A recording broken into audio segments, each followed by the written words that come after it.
नमस्कार, मैं हूं अर्चित और आप देख रहे हैं संविधान रक्षक। तो चलिए रुक करते हैं इस खास खबर की ओर।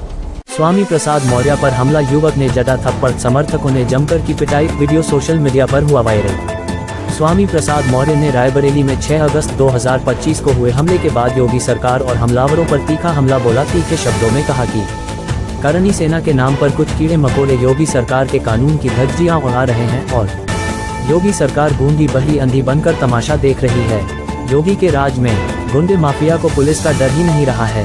जिस तरह पुलिस की मौजूदगी में मुझ पर हमला हुआ है, इससे ये स्पष्ट है कि योगी सरकार में चारों तरफ जंगलराज और गुंडाराज चल रहा है, जिसका जीता जागता सबूत सामने है। लेकिन मैं डरने वाला नहीं हूँ, सच्चाई की लड़ाई ऐसे ही जारी रहेगी। मौर्य ने हमले को अपनी पार्टी को और उनके सनातन धर्म विरोधी बयानों से जोड़कर देखने की बात कही और इसे साजिश करार दिया। उन्होंने योगी सरकार पर कानून व्यवस्था लागू करने में विफलता का आरोप लगाया और कहा कि यह हमला उनके दलित शोषित समाज के लिए संघर्ष को नहीं रोक पाएगा। रायबरेली में 6 अगस्त 2025 को राष्ट्रीय शोषित समाज पार्टी RSSP के अध्यक्ष और पूर्व मंत्री स्वामी प्रसाद मौर्य पर सारस चौराहे पर स्वागत के दौरान हमला हुआ। एक युवक ने माला पहनाने के बाद उनके सिर पर थप्पड़ मारा, जो कैमरे में कैद हो गया।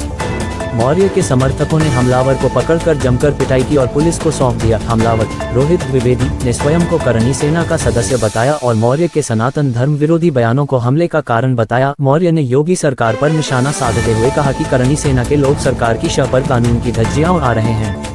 उन्होंने इसे जंगल राज और गुंडा राज करार देते हुए पुलिस की मौजूदगी में हमले को कानून व्यवस्था की विफलता बताया। पुलिस ने हमलावरों को हिरासत में लिया और जांच शुरू कर दी है, लेकिन उनकी पहचान और मंशा की पड़ताल जारी है। क्या कर रहे थे?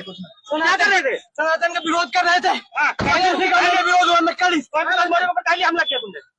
उन्होंने हमारे राम भगवान को गाली दी, गाली गलौज की कई बार उन्होंने राम का विरोध किया है। तो तुम विरोध के ऊपर तुमने हमला किया है? जी। क्या नाम है तुम्हारा? रोहित द्विवेदी। रोहित घर कहाँ तुम्हारा?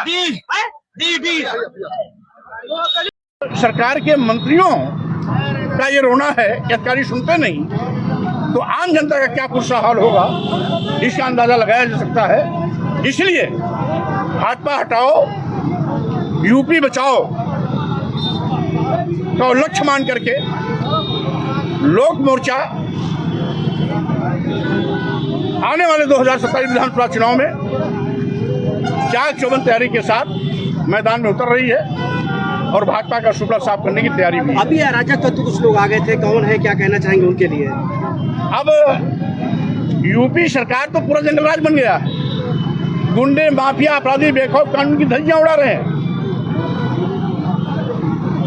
करनी सेना के कुछ कीड़े मकोड़े इस तरीके से लगातार कानून की धज्जियां उड़ाते रहते हैं, लेकिन योगी जी उन पर मेहरबान है, क्योंकि योगी जी की बिरादरी से उनका ताल्लुकात है। इसलिए ऐसे गुंडे माफिया अपराधियों के खिलाफ योगी सरकार भी मौन है।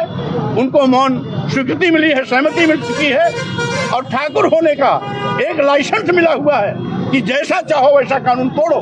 ये करनी सेना के लोग ऐसे ही अराजक तत्व हैं जो उत्तर प्रदेश की कानून व्यवस्था को मिट्टी में मिलाने का काम कर रहे हैं। पुलिस की मौजूदगी में यह मारपीट हुई है। पुलिस यहाँ मौजूद है फिर भी मारपीट। अब यही गुंडा राज है, यही जंगल राज है, यही उत्तर प्रदेश का जंगल राज आज सबके सर पर चढ़ के बोल रहा है कि पुलिस की मौजूदगी में जब इन गुंडे माफिया अपराधियों के हौसले इतने बुलंद है, तो गैर मौजूदगी में इनका नंगनाच कितना चलता होगा, इसका अंदाजा लगाया जा सकता है। क्या लग रहा है, यूपी में सब कुछ सही चल रहा है? मुख्यमंत्री जो है दिल्ली जा रहे हैं, ब्रजभूषण मुख्यमंत्री से मिल रहे हैं, मंत्री परेशान है, 11 टीमें तैयार कर रही हैं। क्या लग रहा है यूपी में? अगर सब कुछ ठीक होता तो 3-3, 4-4 मंत्री अधिकारियों के न सुनने की पीड़ा को साबित नहीं करते। कार्यकर्ता उनके जो है फूल माला लेके खड़े थे, उसी में 2 व्यक्ति थे जिन्होंने उनको माला पहनाया, उनका हत्या करने का प्रयास किया, जिस पर कि पुलिस द्वारा जो है बीच बचाव किया गया उसमें, और जो कार्यकर्ता थे और उनके बीच में थोड़ी झड़प हुई, जिसके पश्चात दोनों व्यक्तियों को गिरफ्तार कर लिया गया है और इसमें FIR दर्ज करके जो अग्रिम विधि कार्रवाई है वो कराई जा रही है। करनी सेना का नाम आ रहा है, उसको देखिए जो भी हर बिंदु पे जांच की जाएगी और इस पे जांच करने के पश्चात जो भी तथ्य सामने आएंगे उसके अनुसार इसमें विधि कार्रवाई कराई जाएगी। सर, जो लड़के पकड़े गए हैं क्या वो किसी पार्टी के हैं या ऐसे जो है स्वागत के लिए खड़े थे? नहीं, उनके साथ जो कार्यकर्ता थे उन्हीं के साथ में ये लड़के खड़े थे माला लेकर के, और उन्होंने उनको माला पहनाया और उसके बाद जो है हत्या करने का प्रयास किया, जिस पर कि उनको ये रोका गया है और गिरफ्तार कर लिया गया है उनको, और जो भी तथ्य होंगे और पूछताछ की जा रही है, जो तथ्य सामने आएंगे उसके अनुसार आगे की कार्रवाई कराई जाएगी इसकी। Thank you.